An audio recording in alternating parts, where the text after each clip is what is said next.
Chief Minister distributes appointment letter, launches initiative, Revenue Department service and a great new officers. Chief Minister Bhupendra Patel presented appointment letter to more than 2,300 youth newly appointed to the Revenue Talati cadre at the ceremony held in Gandhinagar. On the occasion, he also launched innovative initiative undertaken by the state government to make 21 revenue services simple and faster and inaugurated new revenue offices. Describing revenue talatis as the backbone of the revenue administration and the foundation of the village government, Chief Minister urged the newly appointed youth to vote with dedication and ensure that people facing genuine difficulty receive timely and hassle-free assistance. He added that the blessings of those helped in times of need are equivalent to the blessing of God. He said that revenue talatis should consider if their responsibility to resolve and numerous issues and grievances of villages at the local level. He emphasized that every task should be carried out systematically and in the organized manner so that no issue arises in the revenue department of the government in the future due to procedural lapses.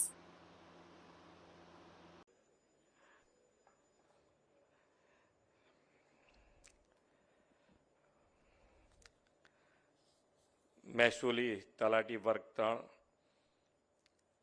સંવર્ગના નવનિયુક્ત ઉમેદવાર નિમણૂક પત્ર એનાયત સમારોહ અને નવીન મહેસૂલી સેવાઓના શુભારંભ કાર્યક્રમમાં આપણી સૌની સાથે મંચ ઉપર ઉપસ્થિત મારા સાથી મંત્રી શ્રી સંજયસિંહ મહિડા, ગાંધીનગરના મેયર શ્રીમતી મીરાબેન પટેલ, જિલ્લા પંચાયતના પ્રમુખ શ્રી રાજેશભાઈ પટેલ, મારા સાથી ધારાસભ્ય શ્રીમતી રીટાબેન પટેલ, રાજ્યના મુખ્ય સચિવ શ્રી M.K. દાસ, મહેસૂલ વિભાગના અધિક મુખ્ય સચિવ શ્રીમતી જયંતિ રવિ, સામાન્ય વહીવટ વિભાગના અધિક મુખ્ય સચિવ શ્રીમતી અંજુ શર્મા, મહેસૂલ તપાસણી commissioner Shri Rajesh Manju, settlement commissioner Shri Aadra Agrawal, Gujarat ગૌણ સેવા પસંદગી મંડળના ચેરમેન શ્રી તુષારભાઈ ધોળકિયા, આમંત્રિત સર્વે મહાનુભાવો, પ્રેસ મીડિયાના મિત્રો, સૌને મારા નમસ્કાર. આજે તમારા બધાના નિમણૂક પત્રો તો આપવાના છે, સાથે સાથે મહેસૂલી સેવાઓ integrated revenue court case management system E-ફાઇલિંગ સુવિધાનું લોન્ચિંગ થયું છે.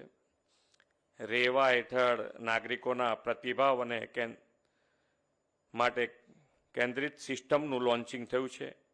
ટુકડા ધારામાં સુધારાનું, મહેસૂલી સેવાઓ ઓનલાઈન થઈ છે 21 મહેસૂલી સેવાઓ, અને સબ રજિસ્ટ્રાર કચેરી વડગામ અને સિદ્ધપુરનું લોકાર્પણ. એટલે ઘણી બધી સેવાઓ બી આપી છે અને સેવાઓ આપવા માટે તમે બધા તૈયાર થઈ ગયા છો. અહીંયાથી એક બે વસ્તુ શરૂઆતમાં કીધું કે ભાઈ આશીર્વાદ એવા આપ્યા કે ભાઈ તલાટી થઈ જાઓ એમ, પણ તલાટી થઈ જવાની વાત નથી. તમારી અગત્યતા, તમારી કેટલી વેલ્યુ છે કે ભાઈ જ્યારે કોઈ વ્યક્તિ જીવનમાં એનું કેટલું બધું, એને કેટલી તકલીફ પડતી હશે, એ આપણા માટે અગત્યનો પ્રશ્ન છે. અને તમે કેટલું મોટું કામ કરી શકો. આપણી સંસ્કૃતિમાં બેયનું વજન છે. આપણે બધાએ જોયું છે કે ભાઈ શ્રાપ આપતાય જોયા છે લોકોને, ભગવાને શ્રાપ આપ્યા, ઋષિ મુનિએ શ્રાપ આપ્યા, અને બધાએ આશીર્વાદ આપતાય જોયા છે.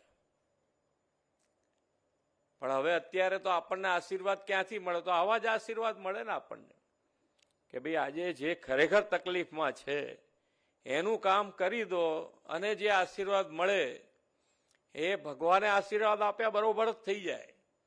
એટલે તમારું કામ, અને તલાટી શબ્દ વર્ષોથી તમે સાંભળતા આવ્યા હશો.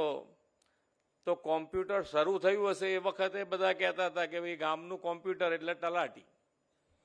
બધી માહિતી હોય એને, એવું નહીં એકલી કાગળિયાની કે જમીનની, આખા ગામની માહિતી હોય એની પાસે. કોણ શું કરે છે ને કેવી રીતે કરે છે ને બધી માહિતી હોય.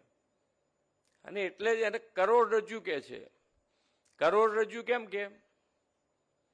કે કરોડરજ્જુ જો સરખી રહે તમારી તો તમે આખું જીવન ટટ્ટાર રહીને કામ કરી શકો, અને જો કરોડરજ્જુ હરખી ના રહી તો કોઈને બી વાંકા વાળી દે, બેન્ડ વાળી દે. એટલે તમારું કામ ને તમારું કાર્ય એ બંને ખૂબ અગત્યનું છે. તમારા થકી ખૂબ, જેને કહેવાય કે ઘણા બધા ધક્કા ઘટાડી શકાય, નિવારી શકાય એવું કાર્ય તમારી પાસે છે.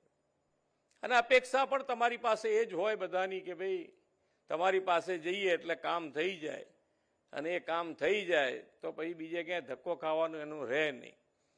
અને જો તમારું વ્યવસ્થિત કામ કરેલું મહેસૂલ ખાતામાં આગળ જાય તો પણ એવા કાગળિયા બની જાય કે જેથી કરીને ક્યારેય કોઈ પ્રશ્ન ના ઊભો થાય. એ પણ એક અગત્યનું પાસું તમારી પાસે રહેલું છે. એટલે તમે ધારો એ રીતે કામ કરી શકો છો. આપ તમારી પાસે હોશિયારી હોય, અને હોશિયારીનો ઉપયોગ અને દુરુપયોગ આપણે બે જોયેલો. આપણે બી તમારા જીવનમાં કે તમે ડિપાર્ટમેન્ટમાં કામ કરશો એવી વાત નહીં, બીજા ડિપાર્ટમેન્ટમાં તમારે કામ પડતું હોય, ક્યાંક બીજાનું કામ પડતું હોય તો તમે જોયું હશે કે ભાઈ કોઈક હોશિયારી કરે ને કોઈક હોશિયારીનો ઉપયોગે કરે ને દુરુપયોગે કરે. તો એ વખતે આપણને કેવું ફીલ થાય છે, કોઈક આપણને ડફોડ બનાવતો હોય તો આપણને કેવું ફીલ થાય, એવું તમે કોઈક દાડો કોઈકને બનાવવા જાઓ તો એ આપણે ધ્યાન રાખવાનો વાત છે કે ભાઈ આપણને એ દાડે આવું લાગતું હતું કે ભાઈ આ ખરેખર હેરાનગતિવાળું નથી તોય આપણને હેરાન કરે છે. અને જે દુઃખ થતું હોય, મેં મારો દાખલો આપ્યો છે કે ભાઈ અમે બી જ્યારે અમારી ઓફિસમાં બેઠા હોઈએ તો ચૂંટાયેલી પાંખ આવે તો બહાર બેઠા હોય લિસ્ટ પ્રમાણે બોલાવતા જઈએ, એમ અંદર આવતા જાય ઓફિસમાં. પણ અધિકારી આવે તો સડસડાટ અમારી ચેમ્બરમાં આવી જઈ શકે.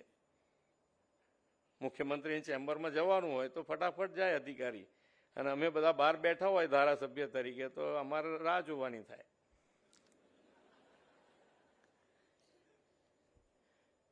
એ મારા જીવનમાં મને દુઃખ આપતું હતું કે હારું આ તો આવું તો ના ચાલે.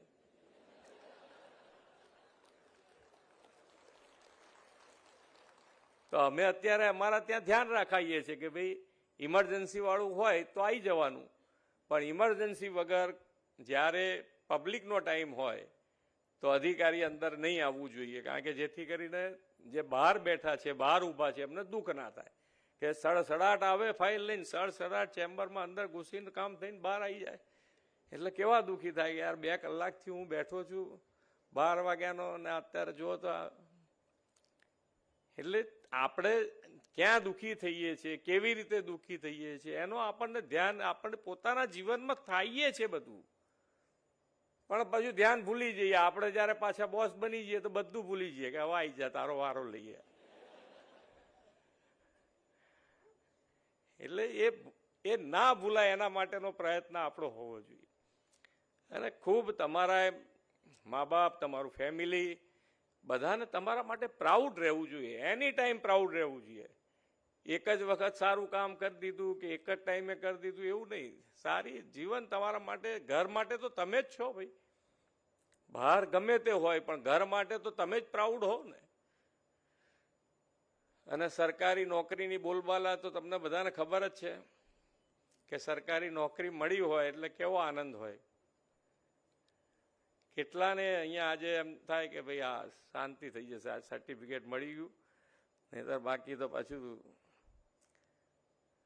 પેલું શું સર્ટિફિકેટનું ચેકિંગ ને વેરિફિકેશન ને એમાં આપણા ત્યાં બહુ વાર થાય છે. વેરિફિકેશનમાં એમાંય જરા દાસભાઈ કંઈક કરવું પડે એવું છે. કારણ કે બધું કમ્પ્લીટ થઈ ગયા પછી સર્ટિફિકેટ ના આવે ને, એટલે પછી આમ માગા પાછા થઈ જાય. મારી પાસે સોમ મંગળવારે ફરિયાદ લઈને આવતા અમારું બધું પતી ગયું છે, હવે કંઈ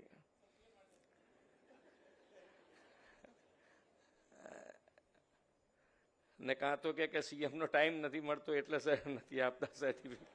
એવું એ ના કરતા ભાઈ.